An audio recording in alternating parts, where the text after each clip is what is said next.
Assalamualaikum warahmatullahi wabarakatuh. Rahayu Rahayu Sagung Dumadi. Kisah kesaktian Panembahan Senopati. Danang Sutawijaya atau Panembahan Senopati ing Alaga Sayyidin Panatagama adalah pendiri Kesultanan Mataram. Beliau dikisahkan memiliki berbagai macam kesaktian. Panembahan Senopati menjadi raja pertama di Kesultanan Mataram atau Kerajaan Mataram Islam pada tahun 1587 sampai 1601.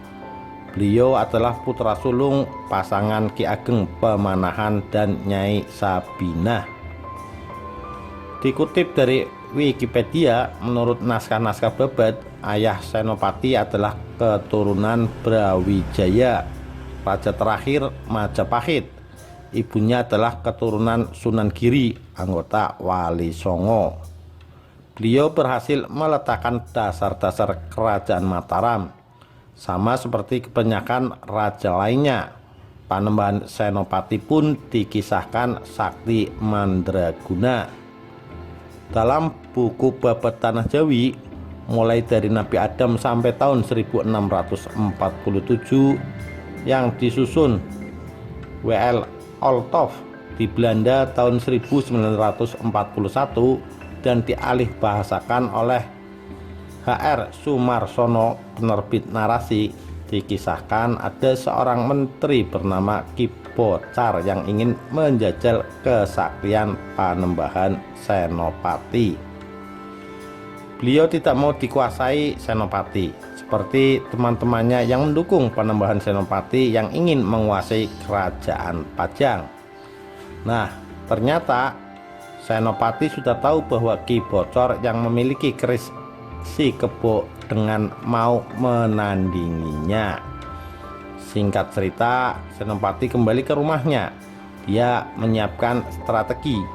Senopati memerintahkan kepada prajurit yang menjaga pintu gerbang agar Ki Bocor dibiarkan saja jika ingin masuk rumahnya.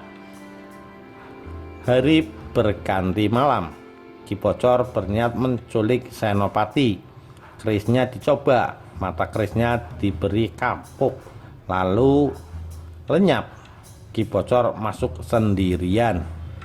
Prajurit yang berjaga di pintu pura-pura tidak mengetahui kedatangan Ki Bocor. Di dalam rumah, Senopati sedang makan dan duduk membelakangi pintu. Tanpa buang waktu, Ki Bocor segera menerjang, menikam Senopati. Senopati diam. Senjata Ki Bocor tidak mempan. Senopati bahkan tidak menoleh dan tetap menikmati makan malamnya. Ujung keris Ki Bocor tumpul. Ki Bocor kelelahan lalu jatuh ke tanah dan bersedakap. Kerisnya pun menancap ke tanah. Ki Bocor lemas lalu bersujud serta bertobat.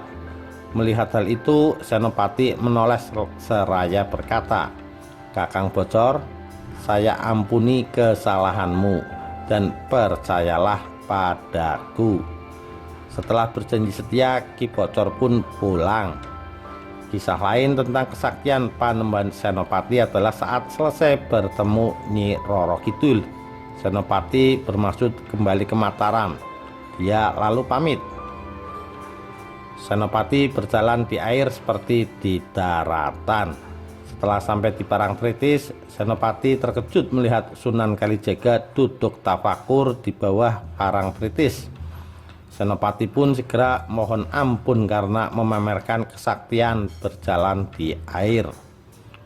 Senopati lalu diingatkan Sunan Kalijaga untuk berhenti memamerkan kedikjayaan yang dimiliki. Cerita lain tentang kesaktian Panembahan Senopati adalah saat Mataram menaklukkan Madiun. Panembahan Madiun memiliki putri bernama Retna Jumilah atau Retno Jumilah. Dia bersedia bersuami jika ada menantu disembah mertuanya. Syarat lainnya, siapapun yang tidak luka jika ditoreh dengan pisau cukur yang dia miliki bisa menjadi suaminya. Ketika Senopati mengembur Madiun, Panembahan Madiun yang terdesak ingin meloloskan diri bersama anak dan istrinya. Namun kepada Retno Jumilah dia meminta agar tetap tinggal di situ.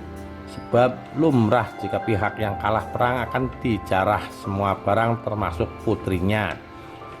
Dia pun meyakini bahwa Senopati berusaha menguasai Madiun karena ingin memperistri Retno Jumilah. Retno Jumilah menangis. Dia pingsan.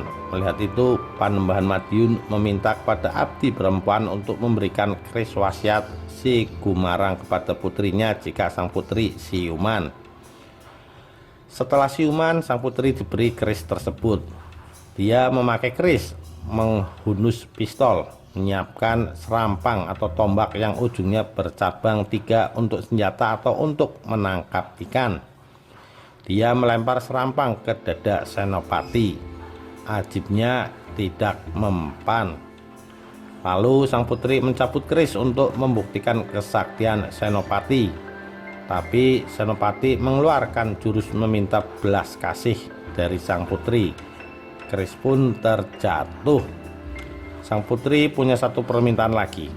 Jika Senopati tidak luka saat ditebas dengan pisau pencukur, sang putri rela dipersunting. Senopati lalu diiris, tapi kulitnya tidak terluka sama sekali.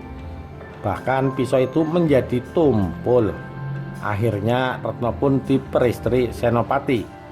Keris wasiat itu lalu diganti namanya menjadi Kiai Gupita.